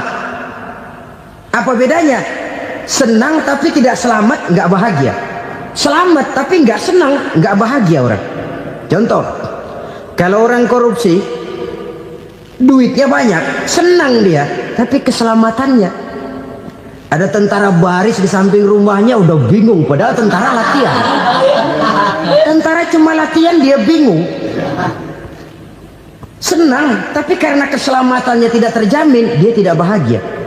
Sebaliknya pegawai negeri jujur benar cuma segaji-gajinya, selamat nggak korupsi tapi melarat, ya nggak bahagia juga, kurang senang.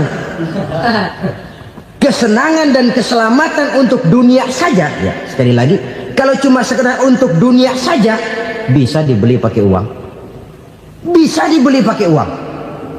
Saudara ingin selamat bisa dibeli pakai uang, saudara ingin senang bisa dibeli dengan uang.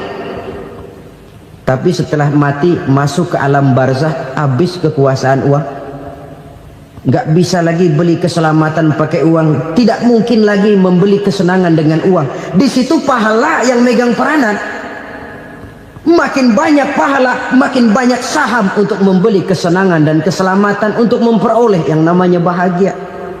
Dan jangan lupa loh, di alam barzah kita nggak sebentar, menunggu datangnya kiamat. Loh iya, kalau kita begitu dikuburin terus kiamat datang, untung. Tapi kalau masih harus 1000, 2000, puluhan ribu tahun yang akan datang dalam satu penantian yang begitu lama tanpa saham untuk memperoleh kebahagiaan, satu kemalangan yang tidak ada pernah putus-putusnya. Janganlah tergelincir oleh kebahagiaan sebentar yang menipu dengan mengorbankan kebahagiaan hakiki yang berjangka panjang.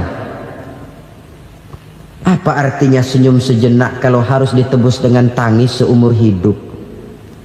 Biarlah kita minum jamu, pahit memang, getir memang, tapi kan besok badan sehat. Daripada sekarang minum sirup, manis memang, enak memang, tapi bibir pada jontor besoknya. Sirawan, batuk, nggak karu-karuan. Banyak orang tertipu oleh kesenangan yang sebentar. Padahal laisa kullu ma yalma'u zahaban. Belum tentu semua yang berkilat itu emas. Belum tentu semua yang gemerlap itu intan. Karena itu marilah manfaatkan kesempatan yang diberikan Allah ini untuk mengumpulkan kebajikan yang sebanyak-banyaknya. Yang terakhir sekarang, yang keempat, tanda orang bahagia kata Nabi. Zaujatun salihah. Orang bahagia itu tanda yang keempat kata Nabi, punya istri biar cakep asal taat. Sudah surga itu, cakep taat. Istri kayak gitu, kalau belum mati jangan dikuburin dulu. Sudah cakep taat lagi. Tapi kadang-kadang enggak, udah jelek ngadat melulu. Apa yang mau dipilih? Sebab itu Quran mengatakan istri pakaian untuk suami, suami pakaian untuk istri. Kenapa suami istri diibaratkan pakaian? Alangkah tingginya gaya bahasa Quran ini. Suami istri teman hidup, hidup perjalanan panjang. Sejak kita dalam rahim sudah ada hidup kan di sini. Sampai ke alam dunia, masuk ke alam barzah, kumpul di padang mahsyar, sampai menuju akhirat, itu perjalanan hidup. Carilah istri atau suami teman hidup yang membawa manfaat tidak hanya kehidupan di dunia ini, sampai di alam barzah, sampai di padang mahsyar. Suaminya mungkin meninggal lebih dulu atau istrinya mungkin meninggal lebih dulu, tapi suami atau istri yang masih hidup berbuat kebajikan. Suami saya meninggal, ada hartanya, saya sedekahkan, niat pahala untuk almarhum suami saya. Ini teman hidup, tidak dibatasi dan tidak bisa dipisahkan oleh maut sekalipun.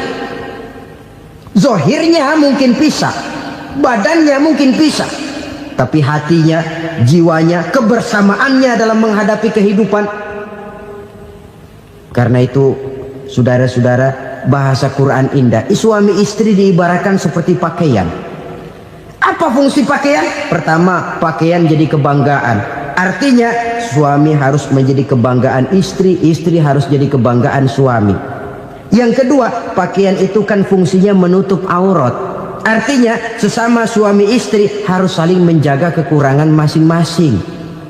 Jangan malah sesama suami istri saling membongkar rahasia dan aibnya sendiri-sendiri. Istrinya diceritain jeleknya di mana-mana, atau suaminya dibongkar rahasianya di pasar umum. Itu sudah tidak lagi berfungsi sebagai pakaian. Kenapa semua ini diperlukan? Karena kita menyadari bangsa yang baik terdiri dari masyarakat yang baik. Masyarakat yang baik merupakan susunan dari warga yang baik. Warga yang baik adalah terdiri dari rumah tangga yang baik. Dan rumah tangga yang baik merupakan susunan dari pribadi yang baik. Dari situ langkah dimulai. Membangun satu bangsa yang baik diawali dengan membangun rumah tangga yang baik, dengan menciptakan pribadi-pribadi yang baik. Sehingga dari sini diharapkan berkembanglah nilai-nilai kebaikan. Orang akan bahagia mempunyai istri yang soleh.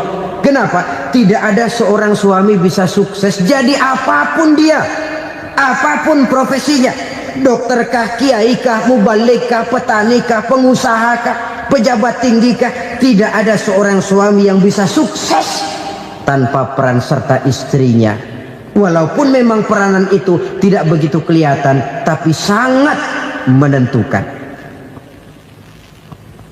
Karena itu, saudara hadirin yang saya hormati, Islam sangat menghargai kaum wanita, memberikan kedudukan yang tinggi sepanjang tidak mematikan kodrat kewanitaannya. Nah, kalau sudah kesuksesan ini diawali dari rumah tangga, karier di masyarakat mudah untuk dikejar. Tapi keberantakan di rumah tangga merupakan kegagalan pertama di tempat lain. Nah, inilah saja yang dapat Al-Fakir sampaikan pada pertemuan kali ini.